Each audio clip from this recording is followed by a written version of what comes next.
오늘 하나님 아버지께서 우리에게 주시는 말씀 시편 126편 1절부터 6절까지의 말씀입니다. 페이지 897페이지.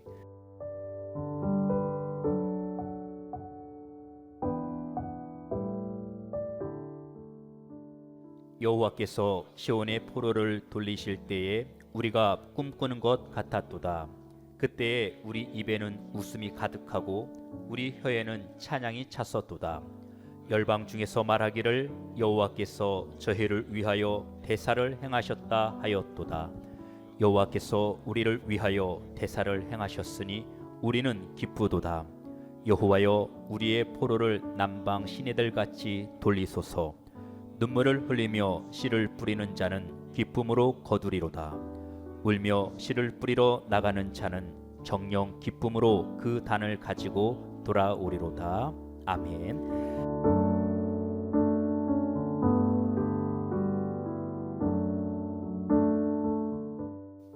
자, 여기 시편 126편에서는 이런 사건이 나오고 있습니다.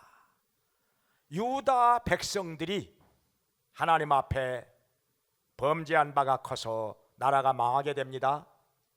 그리고 거의 모든 백성들이 바벨론의 포로로 끌려갑니다.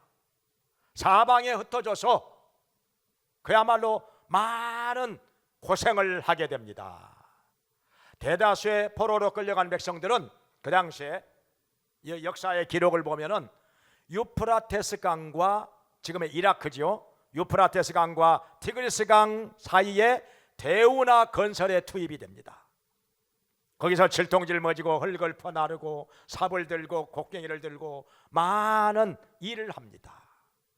요즘 말로 하면은 노가다일, 그 떼학 뱉어서 정말 힘들게 일을 합니다. 그러면서 토착민들로부터 비웃음거리가 되고 많은 멸시를 당합니다. 너희들 시온의 노래 한번 불러볼래? 하면서 얼마나 조롱을 하는지 그야말로 서럽고 슬픈 나날들을 보내었습니다. 그 가운데서 그들은 하나님 앞에 지난날의 죄를 회개하면서 부르짖고 간구합니다. 우리 하나님께서는 긍휼이 풍성하신 분이시라 그들의 죄를 사하여 주시고 그들의 간구에 응답해 주십니다.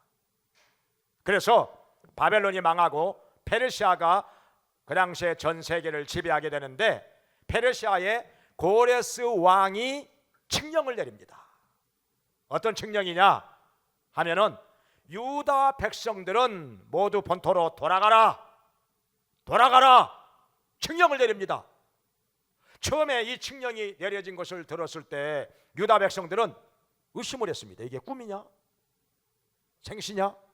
어이, 나 한번 꼬집어봐. 우리 지금 꿈꾸는 거 아니야? 자기 허벅지를 꼬집어 보기도 하고. 그런데 아무리 봐도 이것은 꿈이 아니었습니다. 그래가지고 보따리를 싸들고 저 자식을 데리고 본토로 돌아오게 되는데 이거 발바닥이 땅에 닿는 건지 안 닿는 건지, 여기 성경에 말씀하시기를 우리가 그때 꿈꾸는 것 같았도다. 꿈꾸는 것 같았도다. 근데 현실입니다. 사실이에요. 여기 성경에 말씀하시기를 뭐라고 하는 거 아니? 그때 우리 입에 웃음이 가득 차고 우리의 혀에는 찬양이 가득 찼었도다. 얼마나 기뻤을까요? 얼마나 감격스러웠을까요? 70년 만에 본토에서 떠난 지 70년 만에 갖은 고초 다 겪다가 본토로 돌아오게 되었으니 얼마나 좋았겠습니까? 물론 포로로 끌려가서도 일부 극소수의 몇몇 사람들은 관리가 되기도 하고, 느헤미야라든지 모르드게라든지 이런 사람들 나오잖아요. 에스더는 왕후가 되기도 하고 다니엘은 또 총리가 되기도 하고 다니엘의 세 친구들도 다 각 거울에 방백이 되기도 하고, 이런 사람들은 극소수에 불과하고 대다수의 사람들은 갖은 멸시와 천대를 당하면서 서러운 나날들을 보내었던 것입니다. 그러다가 이 생각지도 않게 고레스 왕의 칙령에 의해서 본토로 돌아오게 되었으니 얼마나 좋았을까. 여기 성경에 말씀하시기를 여호와께서 우리에게 대사를 행하셨도다. 대사를 큰 일을 행하셨도다. 이거 하나님이 하시는 일이라는 것입니다. 하나님께서 어떻게 대사를 행하셨느냐 보면은 이것은 갑자기 이루어진 일이 아니라 우연히 이루어진 일도 아니고 이미 고레스 왕이 태어나기 200년 전에 하나님께서 이사야 선지자를 통해서 미리 말씀하셨습니다. 이사야서 45장 1절 이하에 보면은 나 여호와는 고레스의 오른손을 붙잡고 가는 곳마다 성문을 쳐서 파하고 채빗장을 부수고 그 성문을 다시 닫지 못하게 하리라. 그리고 흑암 중에 보화와 은밀한 중에 감추인 재물을 얻게 하리라. 그리고 나 여호와가 하나님인 것을 알게 하리라. 이렇게 말씀하셨습니다. 그러면서 이사야서 44장 28절에서는 여기서도 고레스의 이름이 또 나옵니다. 고레스는 나의 목자라. 예루살렘을 향하여 중건되리라. 성전을 향하여 그 기초가 세워지리라. 이렇게 하나님께서 말씀하신, 하나님께서 말씀하시면 이루어지는 것이죠. 다 이루어지는 거죠. 하나님의 말씀이 안 이루어진 게 하나라도 있겠습니까? 지금까지 하나라도 있었습니까? 다 이루어졌죠. 믿습니까? 네. 그래서 이것이 느닷없이 돌발적으로 일어난 사건이 아니라 고레스가 이 땅에 태어나기 200년 전부터 하나님께서는 이미 고레스의 이름을 말씀하셨어요. 고레스의 이름을. 이거 하나님 아니고서야 누가 200년 후에 태어날 사람의 이름을 미리서 말하고 그가 할 일을 이렇게 말씀을 하시겠습니까? 하나님이 아니고서야. 예언자 알기는 뭘 알아요. 어쩌다가 맞는 것도 있고 틀린 것도 있고 점쟁이 다 맞춥니까 뭐. 과거 일은 알고 현재 일은 알아도 미래 일은 모르죠. 그건 하나님께 속한 것이니까. 근데 우리 하나님께서는 과거도 현재도 장래일도 다 아시는 전지전능하신 분이시기 때문에 200년 후에 이 땅에 태어날 고레스의 이름을 미리서 이렇게 이사야 선지자를 통해서 성경에 기록하게 했다는 것입니다. 그리고 고레스가 할 일을 미리서 이렇게 말씀하셨어요. 그리고 또 에레미야 선지자를 통해서도 바벨론의 포로로 끌려간 백성들 70년 만에 본토로 귀환하리라, 본토로 돌아온다 말씀하셨습니다. 하나님께서 이렇게 미리 계획하시고 말씀하신 바가 정확하게 때가 되니까 이루어지는 것입니다. 그러니까 여기 이 백성들은 그걸 아는 거예요. 여호와께서 우리를 위하여 대사를 행하셨도다. 이거 하나님이 하시는 일이지 우연한 사건이 아니라는 거예요. 느닷없이 일어난 사건이 아니라는 것입니다. 이들은 바벨론에 끌려가 포로 생활하면서도 말씀을 들었지요. 에레미야 선지자가 70년 만에 돌아오게 된다. 예언한 그 말씀 소문에 소문이 퍼져. 이 소문이야 얼마나 잘 퍼지겠습니까? 얼마나 반가운 얘기겠어요. 얼마나 반가우겠어요.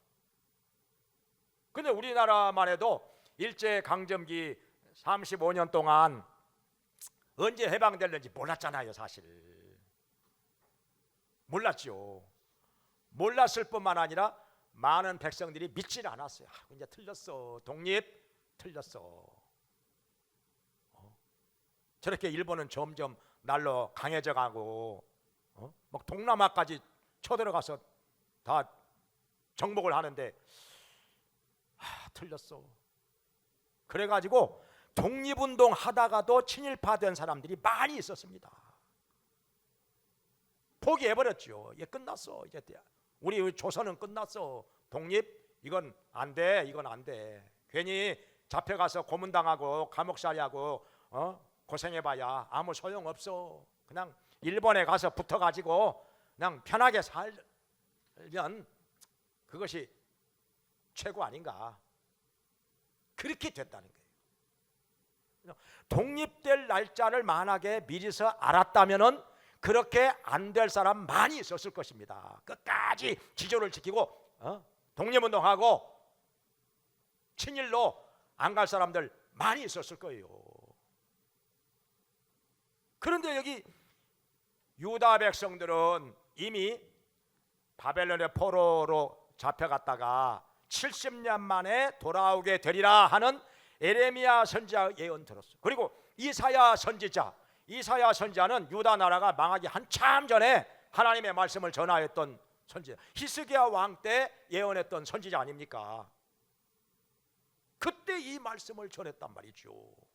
그때는 이게 저게 무슨 말인지, 뭐 고레스가 하나님의 오른손을 붙잡고 뭐 성이 중건되리라? 아니, 성이 언제 무너졌길래? 성전의 기초가 무슨 기초를 지금 성전이 버젓이 세워졌는데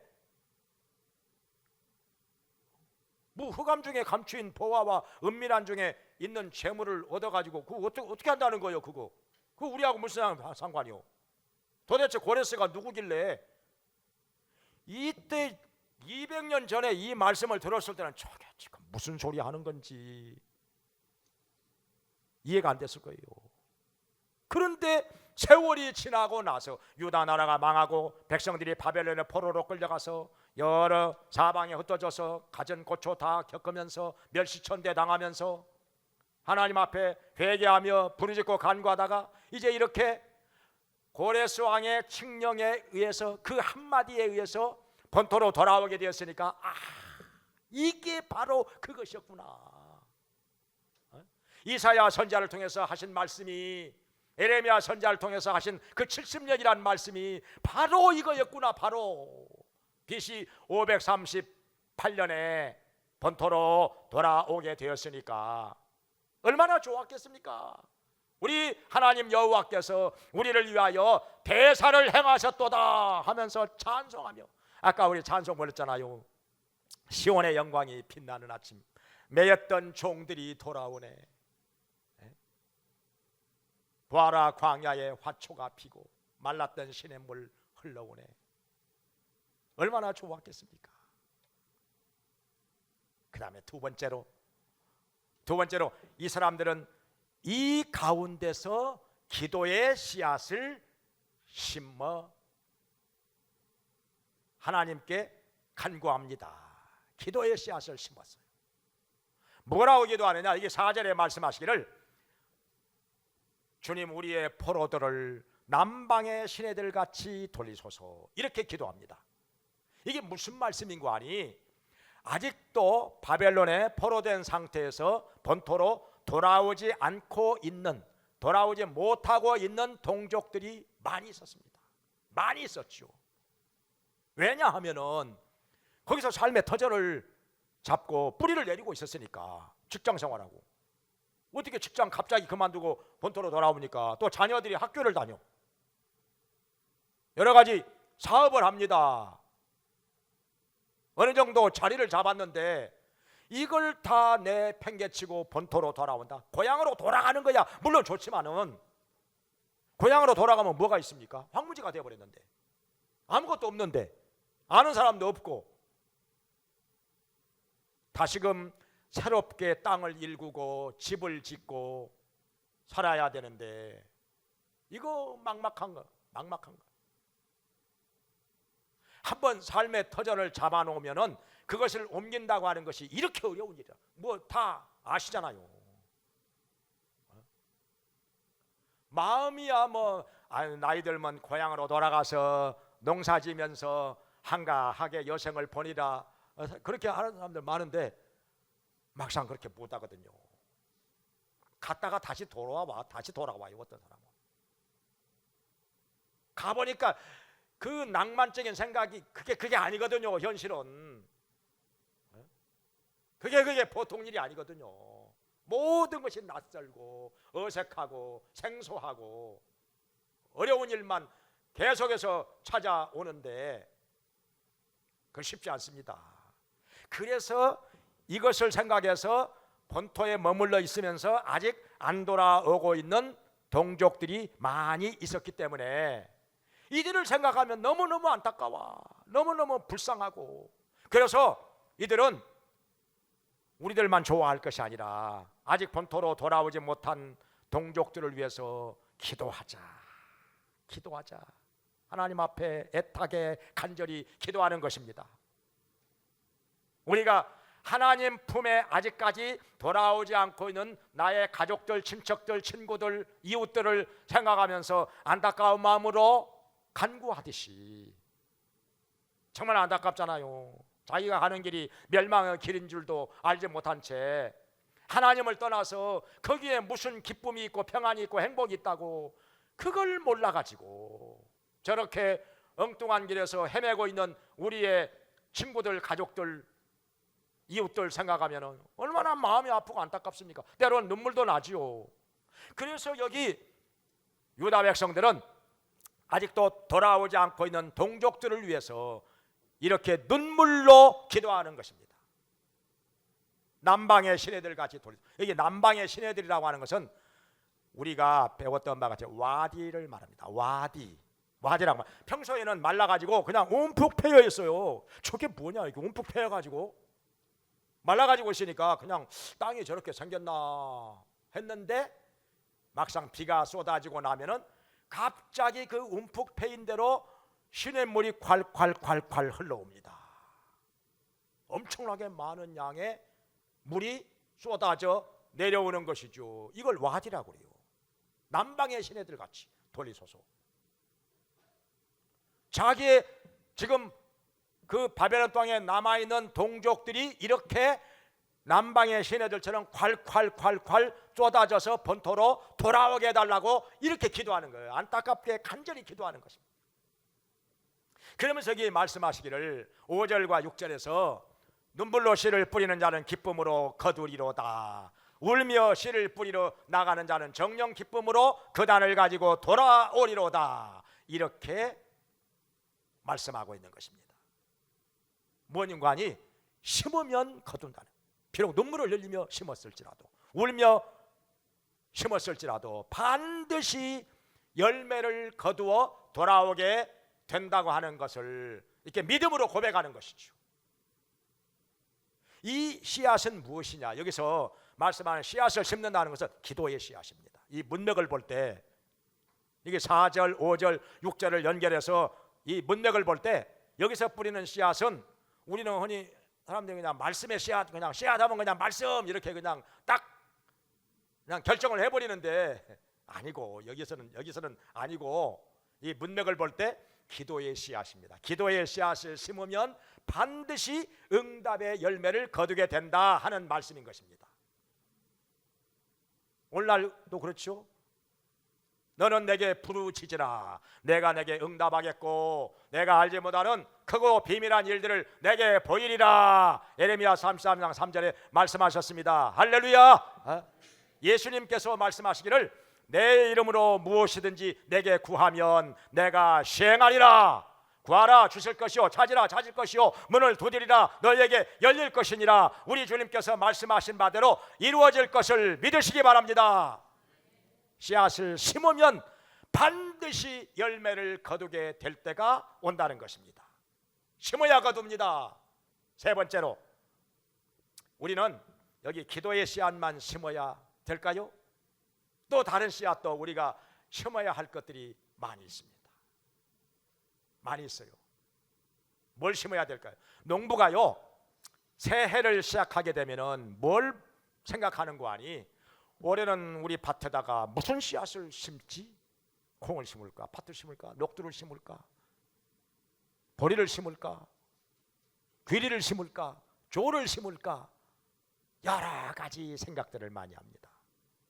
왜냐하면 이게 중요한 거예요. 뭘 심어야 올해 소득이 많아질 것인가? 그거 생각 안 할 수가 없거든요. 자칫 잘못하면요, 어쩔 때는 이럴 때가 있잖아요. 배추를 많이 심었어. 근데 나만 많이 심으니까 전국적으로 많이 심었어. 배추가 풍년이 들어. 그럼 어떻게 되죠? 값이 폭 나갑니다. 그러면요, 그거 뽑아가지고 가지고 가야 운임비도 안 나옵니다. 그러니까 안 뽑아. 그냥 밭 갈아엎어버려. 그냥 여러분 텔레비전에서 많이 보셨지요? 밭 그냥 갈아엎어버려. 뽑아봐야 손해인데 운임비도 안 나오는데. 그러니까 그 해 농사를 짓기 전에 올해는 나의 밭에다가 무슨 씨앗을 심을 것인가, 이거 아주 중요한 것입니다. 많이 고민하고 많이 연구합니다. 그러면 우리도 하나님 앞에서 영적인 농부로서 나는 금년에 무슨 씨앗을 심어야 할 것인가, 나의 밭에다가 뭘 심어야 할 것인가, 이거 생각 안 할 수가 없습니다. 그러면 기도의 씨앗은 당연히 심어야 하는 것이고, 모든 사람이 기본적으로 심어야 하는 것이고, 기도할 것이 얼마나 많습니까? 많죠. 근데 그것만이 아니라 말씀의 씨앗도 뿌려야 합니다. 아멘. 말씀의 씨앗도, 이 사람 저 사람 지금 말씀의 씨앗을 뿌려야 할 밭들이 정말 많습니다. 이 밭에 저 밭에 말씀의 씨앗 뿌려야 하지요. 그래야 그들이 하나님께로 돌아오니까,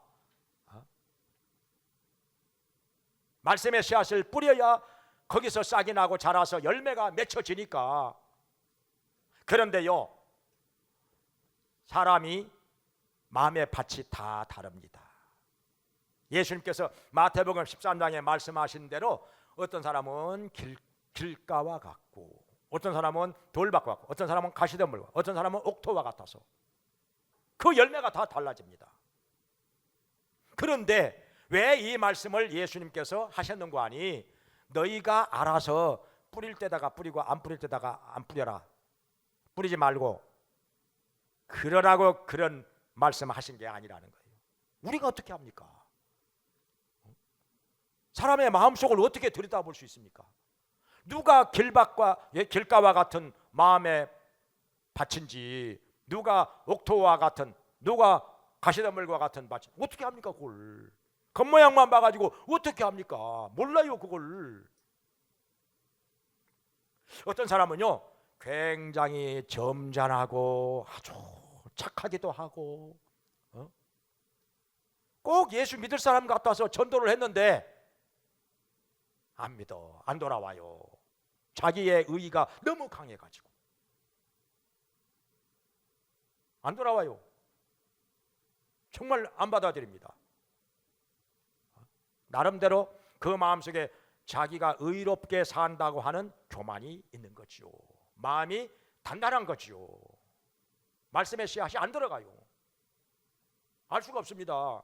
근데 또 한편으로는 어떤 사람은 성격이 굉장히 거칠고 좀 과격하기도 하고 공격적이기도 하고, 아, 저 사람 아무리 봐도 예수 믿는 것하고는 거리가 먼 것 같아. 성격이 저래가지고. 그런데 전도를 해보면은 쉽게 받아들여 아주 철저하게 회개하고 변화가 되고, 신앙생활을요 먼저 했던 사람보다 더 잘합니다. 더 철저하게 합니다. 더 진실하게 합니다. 알 수가 없었거든요 이거.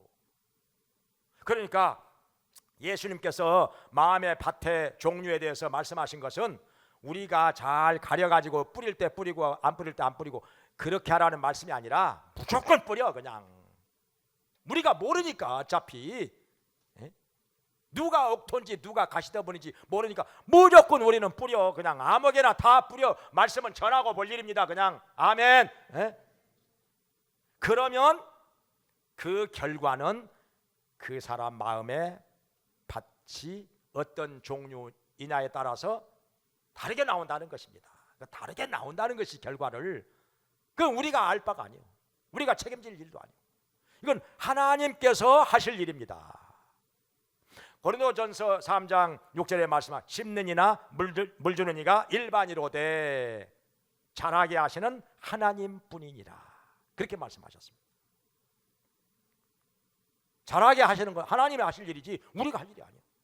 우리는 그냥 심고 물 주고 그것만 우리가 할 일이고, 자라게 하시는 것은 하나님의 하실 일이라. 하나님께 맡겨야죠. 우리는 그냥 이 사람 저 사람 가리지 말고 그냥 닥치는 대로 그냥 때를 얻든지 못 얻든지 하나님 말씀을 전하고 아무 사람에게나 말씀의 씨앗을 뿌려야 될 것입니다. 그러면은 하나님께서 열매가 맺혀질 사람은 열매가 맺혀지게 하십니다. 돌아올 사람 돌아오게 하십니다. 이건 하나님께서 하십니다. 할렐루야. 그런데요, 나무밭에만 뿌리고 말 겁니까? 내 밭에다가는 안 뿌려요? 내 밭에다 먼저 뿌려야죠. 내 마음의 밭에다가 부지런히 때를 놓치지 말고 하나님의 말씀의 씨앗을 뿌려야지요. 그래야 내 마음 밭에서도 싹이 나고 자라서 열매를 맺게 될 것입니다. 믿음이 자란다는 것이죠. 내 마음 밭에다가 부지런히 말씀의 씨앗을 뿌려줘야 믿음이 자라는 거예요. 믿음이 자라는 만큼 분별력이 생기고 믿음이 자라는 만큼 열매를 맺게 되는 것입니다. 30배, 60배, 100배로 뿌려야죠. 말씀의 씨앗. 그리고 또 우리가 뿌려야 될 씨앗이 또 있습니다. 성경에 보면은 여기 갈라디아서 6장 9절에 보면은 우리가 선을 행하되 낙심하지 말지니 피곤치 아니하면 때가 이름에 거두리라 말씀하셨습니다. 선의 씨앗도 뿌려, 선행의 씨앗 뿌려야 돼요.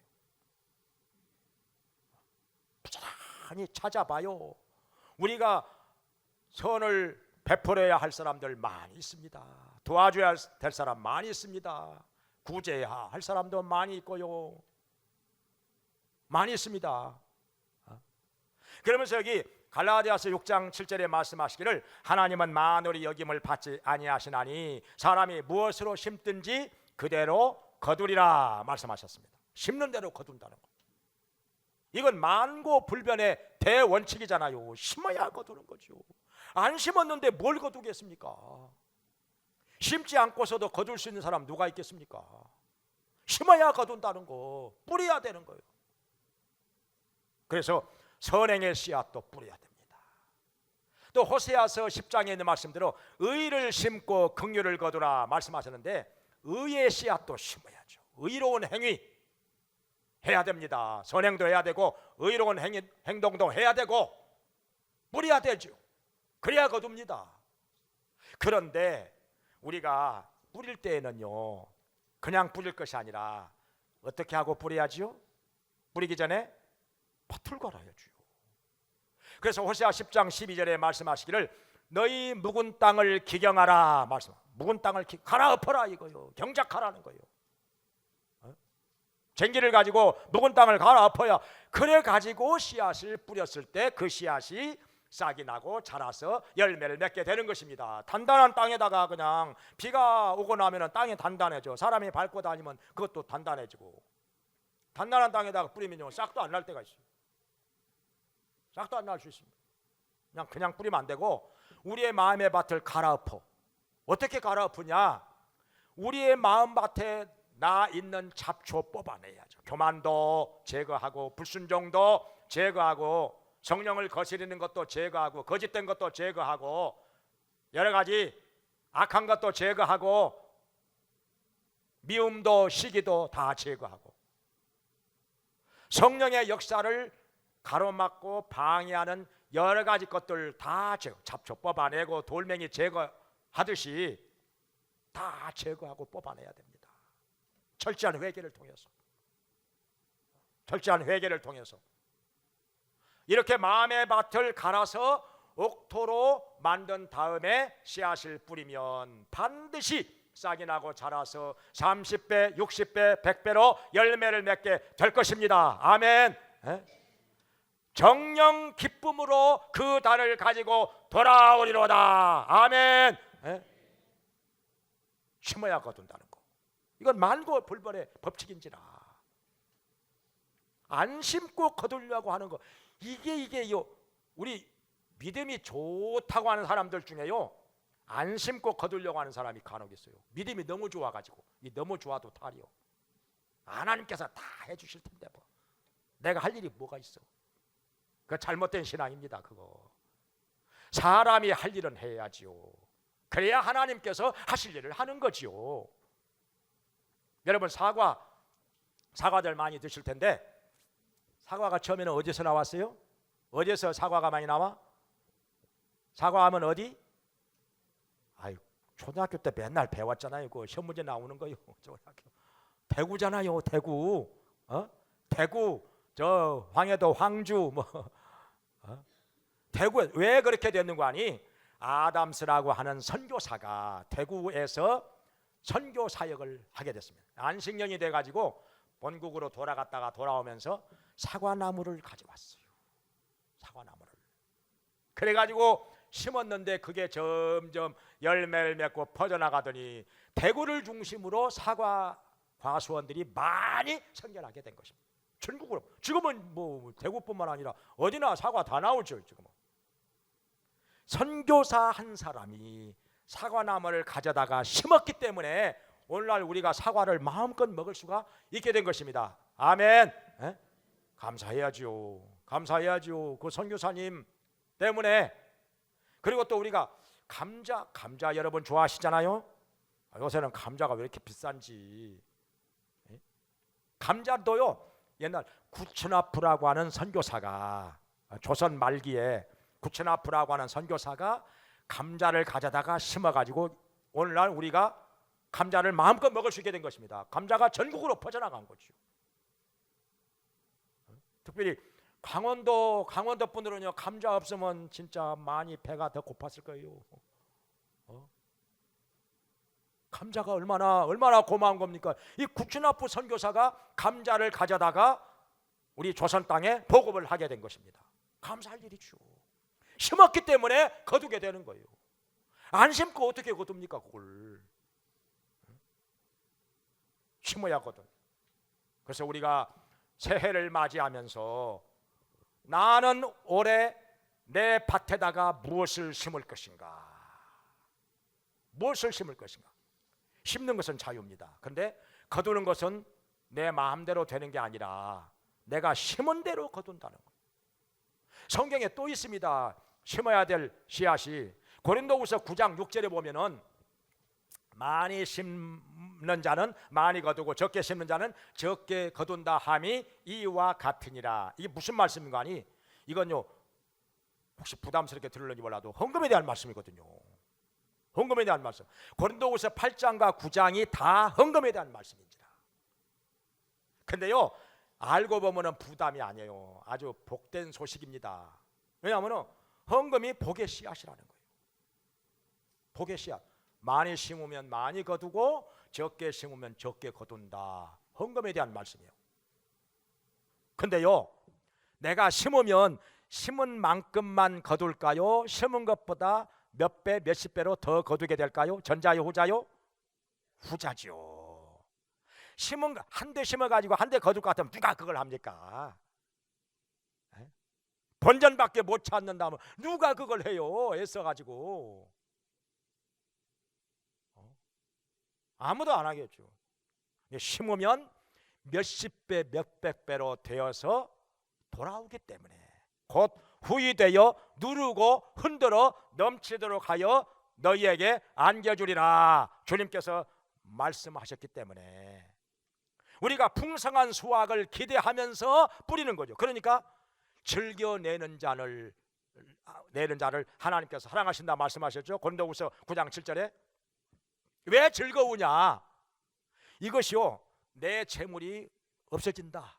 나는 이만큼 손해가 난다. 그렇게 생각하면 얼마나 아깝겠습니까? 얼마나 부담스럽고 헌금 얘기만 나와도 그냥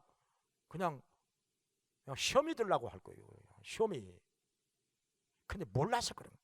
알고 나면 이거 시험들 얘기도 아니고 부담스러운 얘기도 아니고 우리를 힘들게 하는 말씀이 아니에요. 사실은 알고 나면은 복의 씨앗을 뿌리면 수십 배로 수백 배로 되어서 거두게 된다. 이것을 알고 나면요 즐거운 마음으로 씨앗을 심게 된다는 거지요. 그래서 성경의 약속을 믿고서 복의 씨앗을 부지런히 심음으로 말미암아 몇십 배로 몇백 배로 되어서 돌아오게 되는 이 복의 열매를 거두게 되기를 주의 이름으로 축원합니다. 그러니까 즐거운 일이요. 이건 알고 나면은 즐거운 일이요. 자, 올해 씨앗 부지런히 심어야 됩니다. 때를 놓치지 말고 부지런히 심어야 됩니다. 전도서 11장에 보면은 풍세를 살피는 자는 씨앗을 파종하지 못하고 바람이 부는 것을 생각하는 사람은 추수를 하지 못한다고 그랬어요. 그러니까 이것저것 살피면요 못할 수도 있습니다.